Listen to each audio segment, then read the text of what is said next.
الذي كتب على عباده الصيام وأجزل فيه العطايا والإنعام وجعله سببا لتحقيق التقوى والتخلص من الآثام، والصلاة والسلام على رسوله وصفيه من خلقه وخليله صام رمضان فأحسن الصيام وقامه حق القيام. أما بعد، السلام عليكم ورحمة الله وبركاته. Ang lahat ng papuri at pasasalamat ay tanging sa dakilang Allah subhanahu wa ta'ala lamang. Ang pagpapala at kapayapaan ay mapasa kanyang sugo na si Propeta Muhammad sallallahu alayhi wa sallam. Mga kapatid, sa pananampalatayang Islam, ang video na ito ay patungkol sa buwan ng Ramadan. Qala Allah ta'ala ba'da a'udhu billahi minash shaitanir rajim, Shahru Ramadan alladhi unzila fihi al-Qur'an hudan linnasi wa bayyinatin minal huda wal furqan. Ang buwan ng Ramadan ay panahon kung saan ibinaba ng Allah subhanahu wa ta'ala ang Quran upang gabay sa sangkatauhan at patunay na gabay sa pagitan ng tama at mali. Ang buwan ng Ramadan ay buwan ng Quran. Walang pagdududa na ang buwan na ito ay siyang pinakamainam sa loob ng taon, dahil ito ay punong-puno ng biyaya at pagpapala mula sa Allah subhanahu wa ta'ala para sa mga nagsusumikap sa buwan na ito. Alam natin na inobliga ang pag-aayuno sa buwan na ito, kung saan tayo ay nag-aayuno upang magkaroon ng takot sa Allah subhanahu wa ta'ala sa pamamagitan ng pagsunod ng kanyang ipinag-uutos at pag-iwas ng kanyang ipinagbabawal.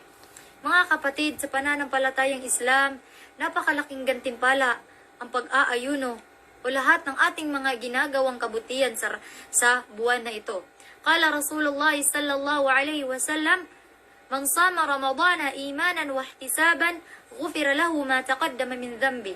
Sinabi ng Rasul sallallahu alayhi wa sallam, sino man ang nagtaguyod ng pag-aayuno sa buwan ng Ramadan na may tunay na paniniwala at pag-asang pagpalain, ay patatawarin ang mga nauna niyang kasalanan. Allahu Akbar.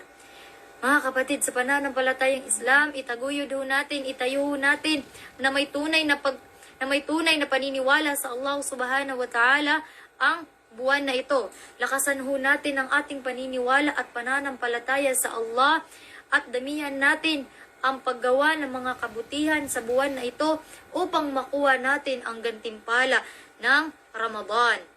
Mga kapatid, sa pananampalatayang Islam, alam ba natin na tayo ay pinakamaswerte, binigyan ng biyaya ng Allah subhanahu wa ta'ala na dumating pa sa buwan na ito.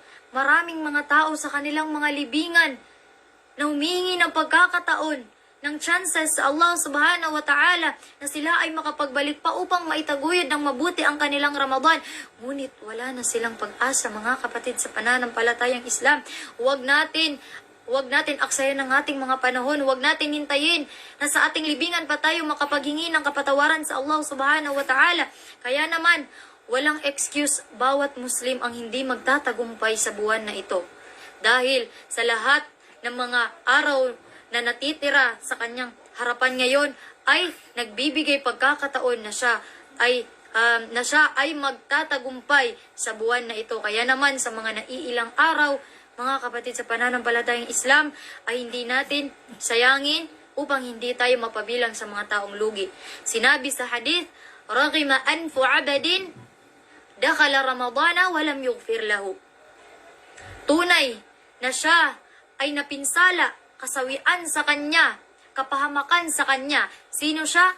Ang taong umabot sa kanya ang Ramadan, ngunit hindi man lang napatawad ang kanyang kasalanan. Allahu Akbar.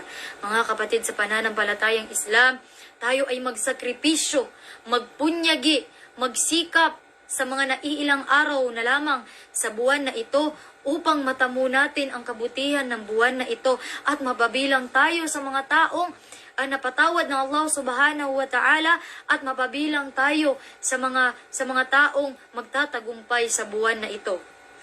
Mga kapatid, sa pananampalatayang Islam, gabayan nawa tayo ng Allah subhanahu wa ta'ala sa buwan na ito at mapabilang nawa tayo sa mga taong nagsisikap at mapabilang tayo sa magsisipagwagi sa buwan na ito. Wa akhiru da'wana anil hamdulillahi rabbil alamin.